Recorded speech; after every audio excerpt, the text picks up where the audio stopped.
say tears for me, tears for me, tears for me. Oh, I never seen anybody do the things you do before. They say tears for me, tears for me, tears for me. Oh, I never seen anybody do the things you do before.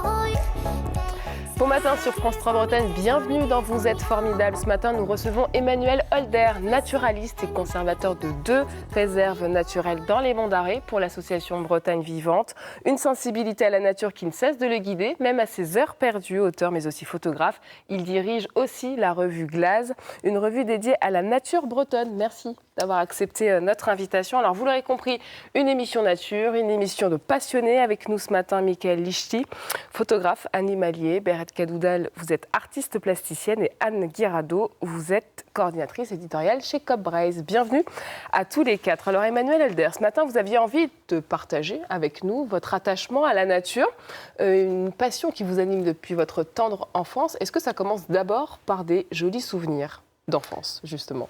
Oui, parce que j'avais la chance d'habiter près d'une forêt, d'avoir un parrain qui m'avait abonné à la hulotte. Et donc, je suis parti dans la forêt, jouer dans la forêt avec des copains. Et puis, j'ai la hulotte qui m'accompagnait, qui me permettait de déterminer les petites bestioles que je trouvais dans la mare, la grenouille qui sautait devant moi. Et ça fait une vocation. Alors la hulotte, ça dit peut-être rien pour les téléspectateurs qui nous regardent, mais on est allé se procurer les derniers numéros de la hulotte. La Gazette a publié dans les terriers. Ouais. Effectivement, elle vient de fêter ses 50 ans et je conseille à tout le monde de l'acheter puisque c'est vraiment la référence en matière de littérature ou de revue naturaliste. Et il y a eu aussi des pages écornées. Ce sont vraiment des magazines que vous avez usés. Oui, il y a plusieurs spéciales mares. Il y en a 4 exactement que j'ai perdus dans des mares ou dans des rivières. Ouais. Et oui, parce qu'on tombe et puis le bouquin avec et voilà. Bon, mais c'est pas grave, elles sont pas très chères, donc on peut les racheter. Alors vous le disiez, vous avez grandi dans l'Est de la France et cette sensibilité, est-ce qu'elle s'est construite aussi avec le territoire breton ? Oui, bien sûr, parce que moi je suis arrivé beaucoup plus tard, à l'âge de 27 ans en Bretagne, mais j'avais été beaucoup en vacances en Bretagne parce que mes parents ont toujours aimé la Bretagne. Ils sont d'ailleurs venus en Bretagne pour leur retraite. Et effectivement, même à 14 ans, j'allais passer des vacances en centre-Bretagne, ce qui, à l'époque, n'était pas si évident que ça. Mais bref, oui, j'ai rencontré la Bretagne comme ça aussi depuis mon plus jeune âge. Oui. Et le lac de Guerlédan vous a tapé dans l'œil, je crois. Et le lac de Guerlédan m'avait tapé dans l'œil. Oui. Ce côté un peu forestier, un peu lande, un peu rocheux, un peu tout ça. Et j'y ai habité pendant un moment, d'ailleurs. Ça ressemblait déjà à ça, il y a 25 ans, le lac de Guerlédan ? Ouais, c'était peut-être un peu plus haut, parce que j'étais plus petit, peut-être encore. Mais bon, bref, oui, ça ressemblait à ça, oui. Alors, ce qui vous lie tous ici, c'est aussi cette sensibilité à la nature. Elle puise sa source dès votre enfance. C'est le cas pour vous, Beret Kadoudal. En ayant grandi à la ferme, on est forcément attaché à la nature. Forcément, je ne sais pas, mais en tout cas, chez moi, on l'était vraiment. Et puis, je pense qu'on nous laissait beaucoup expérimenter aussi quand on était jeunes. On jouait vraiment avec tout ce qu'on trouvait, en fait. C'est ça, la liberté d'aller où on veut et de jouer avec tout ce qu'on trouvait en fait dans la nature. Peut-être un souvenir à nous partager, Michael Lichty, par rapport à cet émerveillement qu'on peut avoir quand on est enfant en lien avec la nature ? Bah oui, moi je partais des souvenirs, c'est les premières rencontres avec des chevreuils, des choses comme ça, quand on a 12-13 ans et qu'on part tout seul. Parce que nous, c'est vrai qu'on était à la campagne, donc nos parents nous laissaient aller tout seuls et même sans savoir où on était, pensaient sûrement qu'on était en sécurité. Donc c'est vrai que les premières rencontres avec un chevreuil qui ne nous voit pas et qu'on arrive à approcher, c'est vrai que c'est des moments sympas quand on est jeune. Oui. Vous aviez aussi un lien particulier peut-être Oui, moi, je n'ai pas vécu à la ferme, mais à côté. Et j'ai aussi eu la chance d'avoir des parents qui nous laissent profiter de la campagne dans tous les sens et de vivre ces instants. Alors cet attachement, il peut être viscéral, mais passer le cap d'en faire son métier, c'est quand même quelque chose. Comment ça s'est imposé pour vous, ce métier de naturaliste ? Parce que j'ai toujours été intéressé comme par la biologie, puis à un moment il a fallu choisir un peu plus son orientation et l'écologie. Je ne savais pas qu'on pouvait en vivre et quand j'ai su, ça a été une révélation, pareil. Et là, la question ne se posait plus, est-ce que j'allais passer mon année supérieure ou pas ? C'était savoir avec quelle mention, tellement ça me passionnait. Et donc du coup, je réussissais parce que c'était vraiment mon truc. Et puis après, je suis arrivé en Bretagne et ensuite conservateur des 2 réserves. Et c'est un travail passionnant, et voilà, grâce à Bretagne Vivante. Et voilà, et donc du coup, de fil en aiguille, comme je lisais beaucoup, et je lis toujours beaucoup, d'écrire dans un journal local, le Poire Hebdo, de recueillir un certain nombre de rubriques consacrées à certains milieux, donc d'abord les Landes, ensuite le bocage et ensuite les eaux douces, pour en faire des livres que j'illustrais de mes photos et de mes dessins, et voilà. Vous allez peut-être un peu trop vite, juste sur le quotidien d'un conservateur, parce qu'on n'imagine pas ce que c'est. On n'en croise pas à tous les coins de rue, si je puis me permettre. Non, malheureusement. C'est quoi le quotidien de quelqu'un comme vous qui est conservateur de 2 réserves naturelles, du Vennec et les Landes du Gracou et du Vergame? Eh bien, c'est non seulement, bien sûr, donc, faire des suivis naturalistes, savoir que quand vous faites de la gestion des habitats, les Landes notamment, c'est des milieux qui restent ouverts parce que l'homme a une activité dessus, soit en faisant pâturer des bêtes, soit en les fauchant, soit en décapant la couche de végétation superficielle. Et donc ensuite, vous suivez les espèces animales et végétales qui poussent là, qui vivent là, pour savoir si vous avez bien travaillé, mais aussi vous montrez ça aux gens, donc vous communiquez, vous faites des animations, mais aussi vous allez chercher de l'argent, parce que tout ça, ça ne ramène pas un rond, quoi. Donc il faut aller chercher de l'argent. L'environnement n'est pas une marchandise, et c'est tant mieux. Et puis c'est aussi donc aller chercher aussi des supports pour faire avancer le schmilblick, je dirais. Vous êtes multitâche, en fait, voilà. Si on résume. Oui, et c'est ça qui est passionnant. Alors, vous y avez habité, ou vous habitez toujours dans les Monts d'Arrée. J'avais envie de savoir quelle sensation elle vous procure, cette terre, quand on voit ces images. Pourquoi vous êtes si attaché au Monts d'Arrée en particulier? Perrette, je vous vois sourire, donc je commence par vous. C'est juste beau, tout simplement, déjà. Donc, et c'est varié aussi. En fait, là, il y a cette étendue avec le lac, les tourbières, les crêtes, mais de l'autre côté, il y a aussi une forêt. Enfin, il y a plein de... C'est hyper varié, en fait. Et puis voilà, les gens, ils sont sympas aussi. Voilà. Mais moi, je me sens ancrée aussi à ce lieu, puisque j'y suis depuis toute petite. Il y a ce côté-là aussi. Vous y avez grandi, effectivement. Ouais, et puis les couleurs, enfin, la tourbière, il y a quelque chose de... Enfin, ce sombre-là, moi, ça me... Voilà, et pourquoi on aime tant les Monts d'Arrée, Mickaël Lichy? Parce qu'on y est tranquille. Ouais. Ça coupe. Moi, je travaille en ville, et me retrouver là, je me sens bien, libre, tout seul. Des fois, tu vas tôt le matin à te balader, il n'y a pas grand monde. Avec tes jumelles, tu es tout seul avec des animaux. Et moi, c'est ce qui me plaît. Et puis les paysages sont magnifiques. Et puis, suivant les saisons, les levées de soleil, c'est jamais 2 fois les mêmes couleurs. Entre la végétation qui va être plutôt verdoyante au printemps, et puis bien rousse, et des couleurs de feu à l'automne, on en prend plein les yeux, quoi. Vous en prenez plein les yeux après tant d'années? Oui, c'est jamais le même milieu, comme dit Mickaël. C'est un tableau impressionniste, il y a des taches. C'est pas un paysage facile.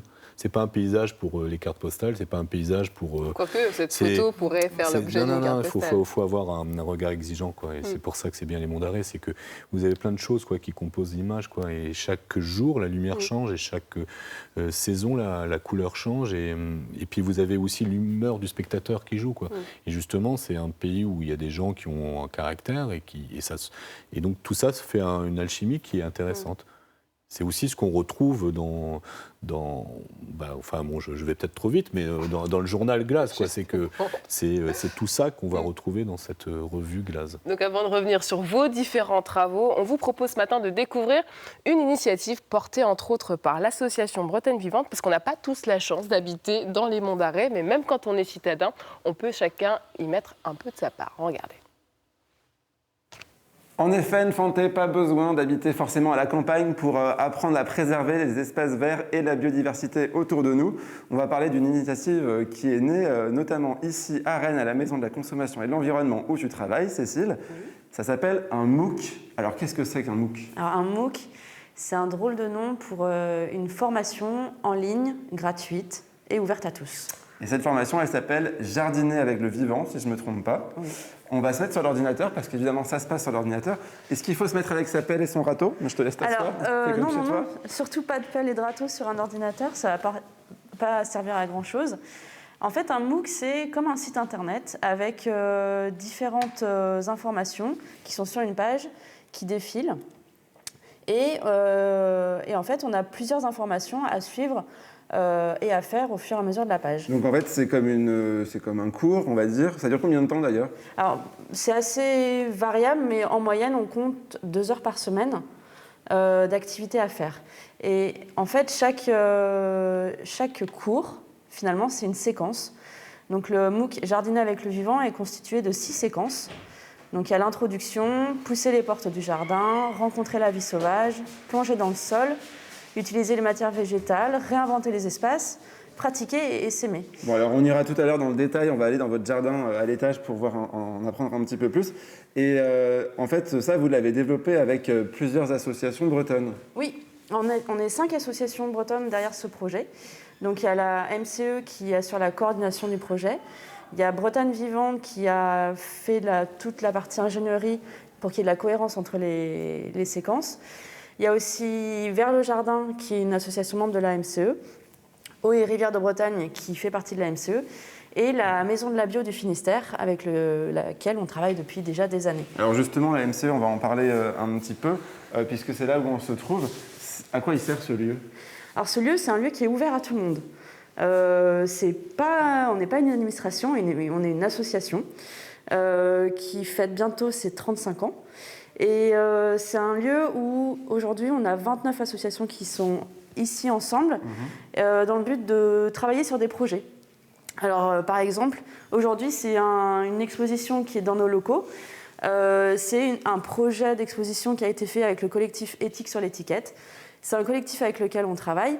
Alors, ce n'est pas nous qui avons créé cette association, mais nos associations travaillent avec ce collectif. Et vous les hébergez. D'ailleurs, l'exposition est super. On est un peu hors sujet là, mais sur l'impact de l'industrie textile dans le monde, je l'ai lu tout à l'heure un petit peu. C'est hyper intéressant. Oui, en fait. Et en fait, vous avez aussi, on va montrer rapidement, on a ce centre de documentation qui est ouvert à tous aussi. Oui, alors pareil, c'est ouvert tous les jours de la semaine. Sauf le lundi. Alors ça fonctionne comme une bibliothèque. On peut emprunter des livres, des jeux. Il y a toute une partie de jeux pédagogiques. Il y a des magazines. Par exemple, il y a un rayon vacances en vélo avec des guides pour planifier un itinéraire vélo. Un cyclotrip.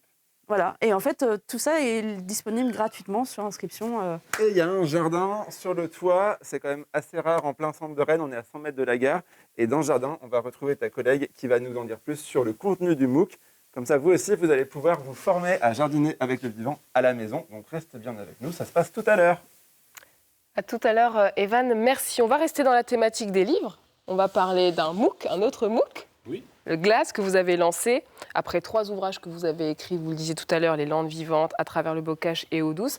Pourquoi on décide un jour, en tant que naturaliste, de lancer une revue de la sorte? Alors vous imaginez bien que je ne suis pas le seul à décider quoi que ce soit, quoi. Et donc c'est parce que j'avais fait 3 livres à Cobreise que j'ai eu l'idée d'avoir des copains dans l'écurie Cobreise. Et donc j'ai proposé à Daniel Leteuf, le directeur de Cobreise, de créer une collection nature, livre nature.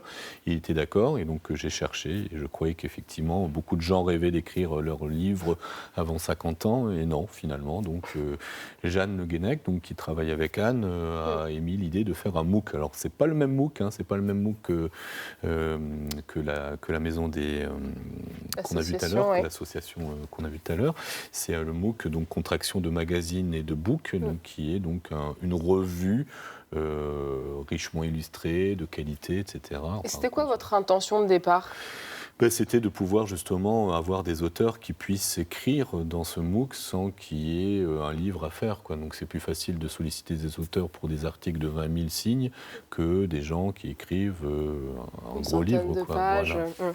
Voilà. Et donc c'est comme ça qu'on a commencé et donc on a rubriqué Glace avec Anne et notamment donc avec un article sur la nature avec Michael dans le premier numéro et donc il y a différentes rubriques, une rubrique sur un coin de nature en Bretagne, une rubrique sur herbe folle, donc c'est sur la botanique, un portfolio, une rubrique sur art en nature, le 3e numéro d'ailleurs parlera de ce que fait Bérette. Et une rubrique aussi sur itinérance d'un Breton, parce que donc tout se passe en Bretagne, sauf cette rubrique où on se permet de sortir un peu de la Bretagne. De la même façon, on fait aussi une parenthèse dans notre ligne éditoriale qui veut que ça soit des articles qui ne soient pas scientifiques. On a quand même un article scientifique avec Science Ouest, donc l'espace des sciences, et une rubrique aussi sur une association, une action. Donc plutôt que de présenter une association de façon institutionnelle, on met le focus sur une action qui soit symbolique de cette action, de cette association. Et puis là, pour le 3e numéro aussi, une rubrique en breton, traduite en français, pour qu'il n'y ait pas de frustrés, on va dire, enfin de déçus, on va dire plutôt. Justement, si on regarde du côté Coop Braze, pourquoi cette proposition d'Emmanuel Holder vous a plu au départ ? Mais il y a plusieurs choses. D'abord, la thématique nature et environnement est effectivement une thématique que Coop Braze souhaite développer. Par rapport à enfin, vous disiez pourquoi un livre, pourquoi un MOOC Parce qu'on donne la parole à plus de... il y a forcément plus de sujets qui sont abordés, on donne la parole à plus de personnes, on se dit qu'on peut toucher plus de monde et vraiment évoquer l'armor, l'argoate, les animaux, des sujets qui sont à notre porte, pour autant qu'on soit capable d'ouvrir les yeux et d'avoir envie et de savoir les regarder. Alors dans le premier numéro de Glaze, Michael Lichty, vous faites un article un témoignage plutôt, je dirais, sur votre amour pour les rapaces. Ouais. C'est ça ? Ouais. Et qui est allé chercher l'un, l'autre ça s'est fait... Pour le premier numéro, c'est moi qui étais chercher les auteurs, mais effectivement, là, plus ça va, maintenant, plus les auteurs nous contactent. Ouais. Mais là, Michael, c'est un ami de Bottmer, donc... Je l'ai chopé au bistrot. Voilà. Après qu'il vous ait chopé au bistrot, donc vous vous lancez dans la réalisation de cet article. Qu'est-ce que vous aviez envie de raconter ? J'avais envie de montrer ces oiseaux-là, qui ont longtemps été aussi des animaux un peu persécutés, parce qu'ils ont quand même été chassés, pas exterminés, mais bien réduit quand même le nombre d'oiseaux, parce que à défaut de connaissances, on croit qu'ils vont manger... tous les lapins et tous les faisans, mais en fait, ça mange beaucoup de micro-mammifères ou de petits oiseaux, quoi. Et donc, je voulais les montrer parce qu'ils sont très discrets, et puis si on n'ouvre pas les yeux, ils peuvent passer très vite sans qu'on les voie. Et puis c'est vrai qu'on a souvent une mauvaise image des rapaces. Oui, et là, vous prenez le contre-pied, puisque vous montrez un petit peu ce qui vous fascine. Voilà, et puis c'est aussi, en fait... la chance du MOOC, c'est aussi d'avoir la parole et puis de pouvoir, même si je ne rentre pas dans ce sujet-là en général, mais c'est aussi pour les montrer, pour que les gens puissent les voir. Et ce n'est pas des grosses bêtes, ce n'est pas très méchant. Ça les serre un peu crochus, quoi, mais ça prend que des petits mulots ou des petits oiseaux. Et si on n'ouvre pas l'œil, ils ont vite fait de passer devant nous sans qu'on les voie. Justement, j'ai trouvé ça assez impressionnant, cette image, ces grandes images. À l'intérieur, on a le temps de regarder, de revenir, de repartir. Ça, c'était aussi une dimension importante ? Oui. On souhaitait vraiment faire un bel objet, aussi quelque chose qui donne... C'est presque œuvre d'art entre les mains. Qui soit agréable à regarder et qui donne envie de se poser. Enfin, il y a un côté très contemplatif qu'on a dans la nature forcément et qu'on avait aussi envie de pouvoir restituer par la lecture, le partage.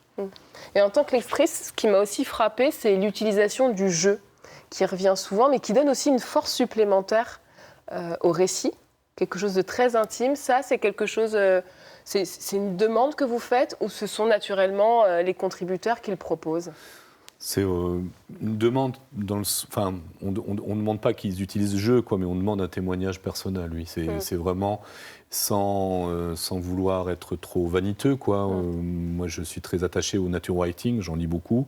Donc, le nature writing, c'est un courant littéraire qui vient des États-Unis où les gens parlent de leur expérience dans la nature. Donc, pour les Américains, expérience, le terme expérience, ça implique beaucoup plus de choses qu'en français, mais c'est bien ça, et donc de parler un peu de ce contact avec la nature.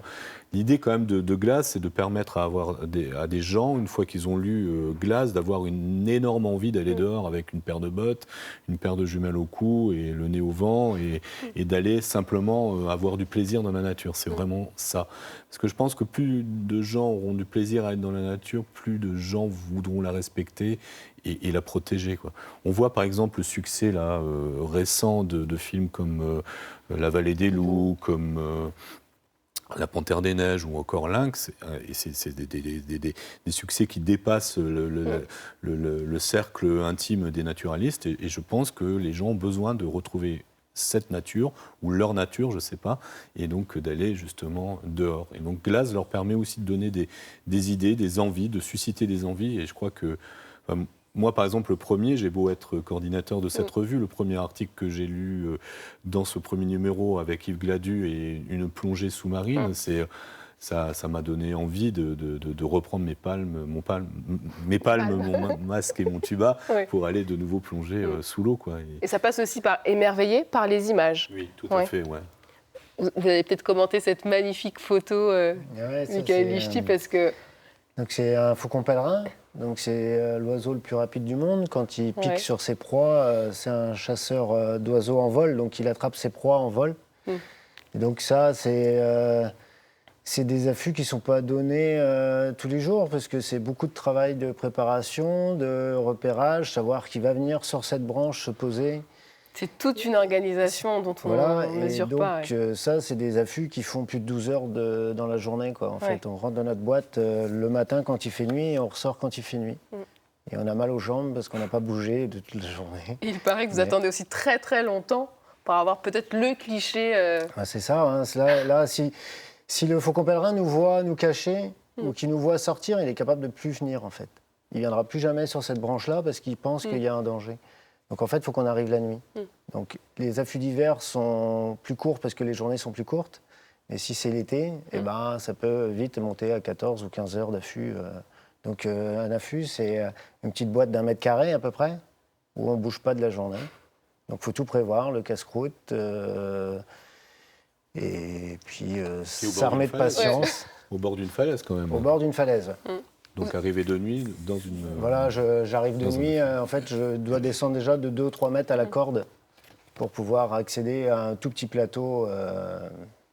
Et vous êtes tout aussi téméraire pour vos photos animalières Non, pas forcément. C'est pas dans le même style du tout. Je fais pas les rapaces parce que je sais pas. Enfin, si celui qui la partage avec moi, le balbuzard. Mais... Non, moi j'aime bien les.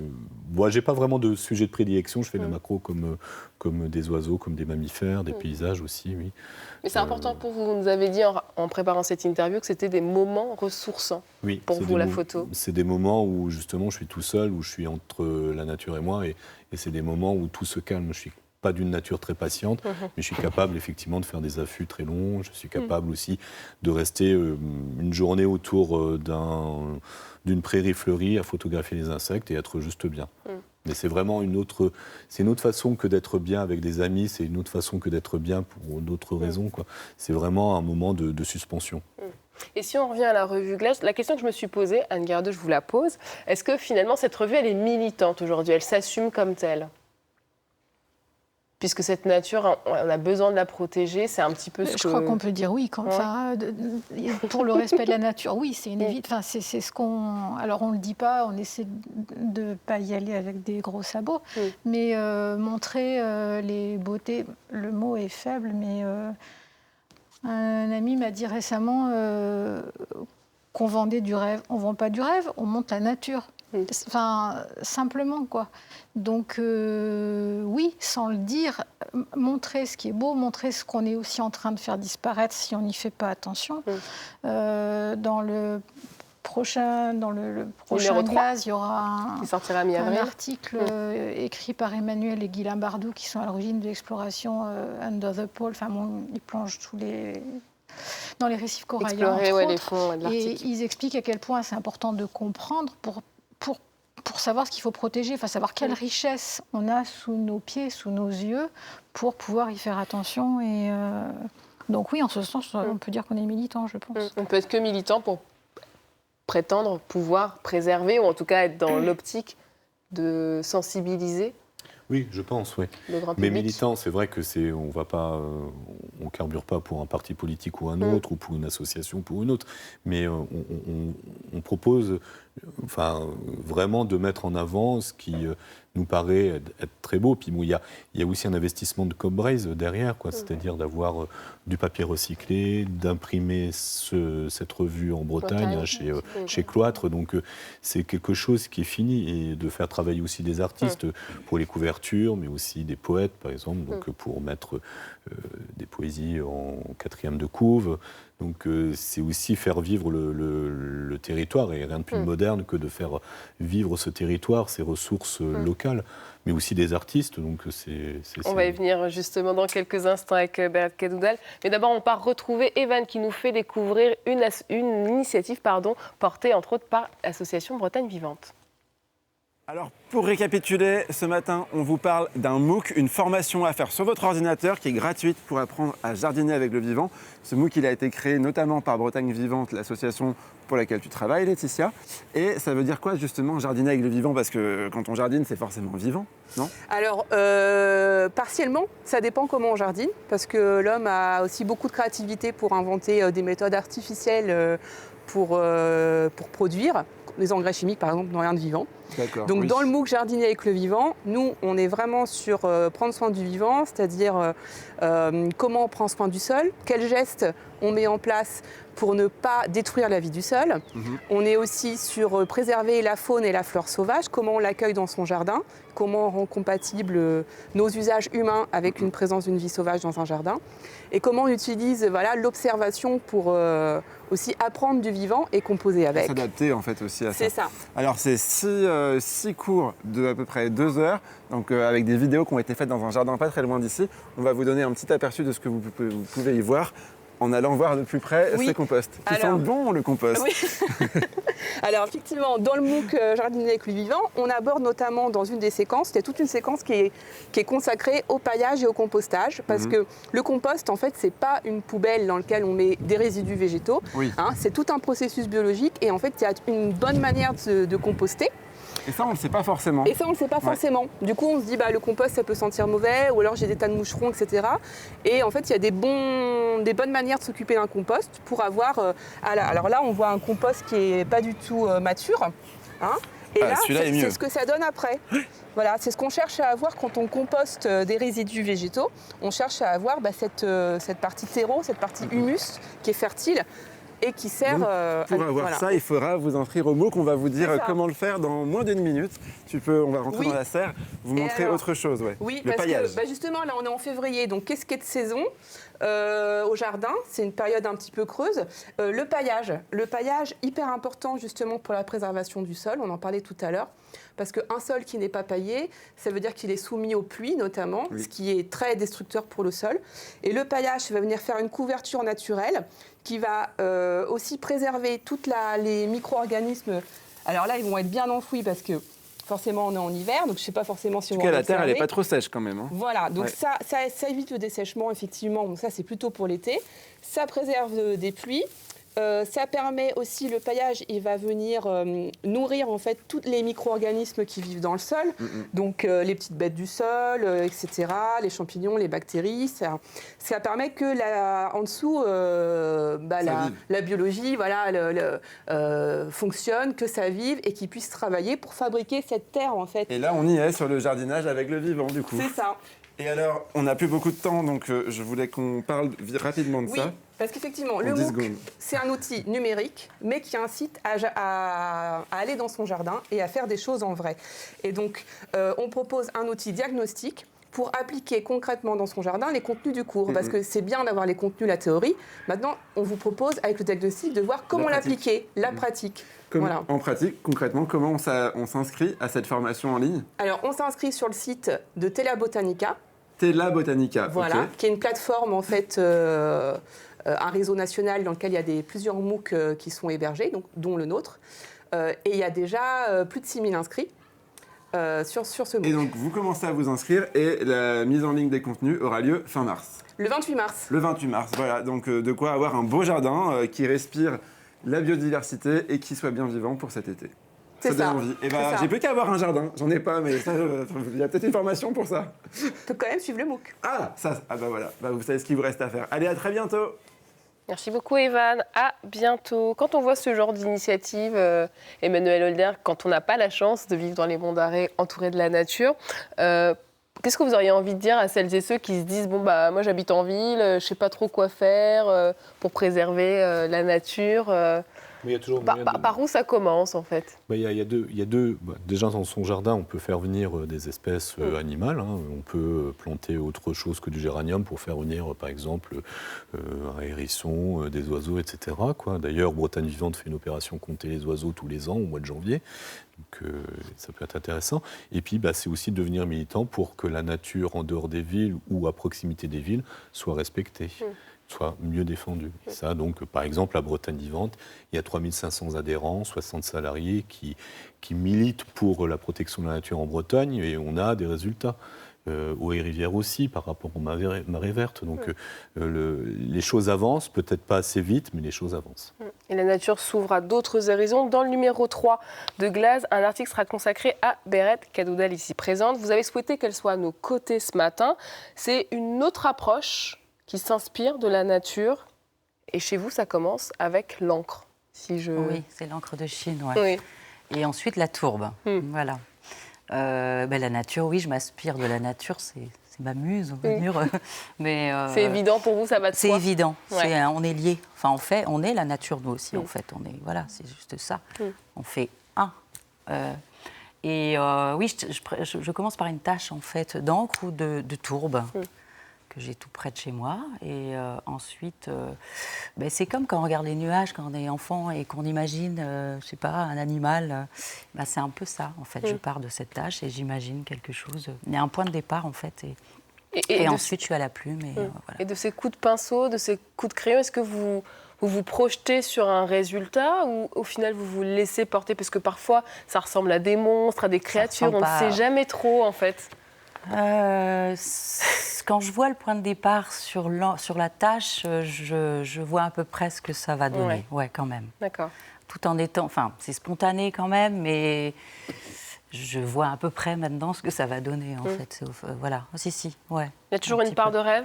Il y a toujours une part de rêve, ouais. Mais elle est quand même à la réalité. Et je trouve que c'est intéressant que... là, il y a des choses, peut-être, on voit plus ou moins ce que c'est, mais j'aime bien quand les gens imaginent aussi... à leur façon, en fait.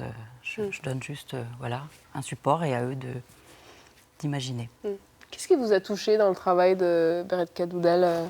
Justement, la connexion avec le territoire où elle vit, les monts d'Arrée. Donc, bien sûr, il y a de la tourbe, mais aussi ce côté vaporeux qu'on peut trouver dans les nuages, qu'on peut trouver dans la brume, qu'on peut trouver dans l'eau qui est omniprésente dans les monts d'Arrée, et donc qui se retrouve justement dans les œuvres de Berette. Et donc, oui, ça coule de source. Et effectivement, donc, dans l'article qui lui est consacré à elle et à sa sœur, on parle justement de cette nature qui nous entoure, que ce soit la forêt du Helgoat où elle a l'habitude de marcher, ou les landes dans lesquelles elle vit et qui inspirent son œuvre. En tout cas, moi, j'y retrouve un certain nombre de sensations que je retrouve dans la nature. Et vous parlez aussi de l'association que vous lancez, Âme de Bretagne. Alors là, je vais laisser parler Berette. Berette, oui. Qui part d'une discussion, en fait, puisque vous continuez à créer des œuvres en échangeant avec des participants. Et l'idée, c'est de créer du collectif aussi autour de tout cela. C'est pas moi, en fait. C'est l'association Âme de Bretagne. Je crois que la présidente, c'est Anne-Laure Hamon, et qui a fait le tour de la Bretagne pour récolter des témoignages des Bretons sur leur Bretagne, en fait. Voilà. Et donc, il y avait une expo sur la fin. Elle nous a demandé, Anna-Marie et moi, de faire cette fresque mi-végétale, mi-gravure, enfin, voilà. Et donc, ça a été exposé sur Carré. Voilà. Et la question que je me posais, c'est est-ce que vous estimez qu'on oublie souvent de questionner le rapport au territoire en collectif? Parce que Glace, c'est une aventure collective. Âme de Bretagne, même si vous ne l'avez pas lancé, c'est ça. Est-ce que on manque parfois de questionner le collectif pour pouvoir avancer sur la nature, par exemple? Peut-être, mais les associations sont par définition ouvertes à tous. Et donc, effectivement, on peut reprocher à telle association de ne pas être suffisamment collective, de ne pas être suffisamment ouverte. Mais j'invite à tous et à d'adhérer et de faire en sorte que les associations changent. Plus on sera nombreux, plus on travaillera en collectif et on tendra justement à défendre un environnement qui nous est cher. Donc c'est là où est le collectif. C'est quand même... c'est pas des milieux fermés, contrairement à des partis politiques ou à d'autres organismes. Les associations, c'est très ouvert. Chacun y amène sa volonté, sa bonne volonté, son bénévolat. Voilà. Michael Lichty, qu'est-ce qui vous a plu dans l'aventure Glaze, qui est une autre forme de collectif? C'était un petit peu pas un défi, mais moi je fais des photos et écrire, c'est pas forcément ma tasse de thé. Donc au début, c'était Ça s'est pas senti quand j'ai lu votre article. Mais au début, c'était pas évident. Donc, il faut se lancer. Et puis après, l'aventure, c'est faire parler un peu de ce qu'on aime, quoi, et que le maximum de gens puissent le lire, apprécier ou pas apprécier. Après, ça dépend des gens. Hein, mais il y a de bons contenus. Donc, faire partie de ce groupe-là, au départ, c'était sympa. Chez CopBrace, vous avez des revues de cette dimension-là aussi, avec une dimension collective Non, importante. c'est le premier. C'est le premier Oui, sur un créneau. Peut-être que ça donnera naissance à d'autres. Bon, là, l'aventure est encore toute jeune. Enfin, le premier numéro est sorti au mois de mai dernier. Il a rencontré vraiment son public. Le numéro 2, un petit peu avant Noël, octobre, novembre, je ne sais plus. Ouais. Et le prochain en avril. On espère qu'il y aura... Moi, ce qui m'a vraiment touchée dans l'aventure qui continue pour chaque numéro, c'est de réunir des personnes qui ont finalement des parcours très différents, qui ont écrit ou pas, et qui, avant tout, arrivent à faire partager leur passion. Tout à l'heure, on parlait de l'image des rapaces qui n'était pas toujours la meilleure. Dans le numéro 2, il y a Charles Martin et ses serpents, qui a eu un petit peu, avec des photos qui sont absolument spectaculaires aussi, et qui arrivent aussi à nous faire entrer petit à petit dans cet univers qui est très particulier. Dans le numéro 1, on avait Laurent Cocherel qui parlait simplement de la campagne, sa campagne, enfin quelque chose qui... Dans le numéro 3, on aura Jean-François Glinec, pareil, qui est un agriculteur passé au bio, et qui marche dans les chemins autour de sa ferme et qui ouvre les yeux sur les végétaux qui composent le bocage et qui nourrissent les ciments, finalement, ce que vous dites, ce sont vraiment les expériences personnelles, quelle que soit la thématique. Oui.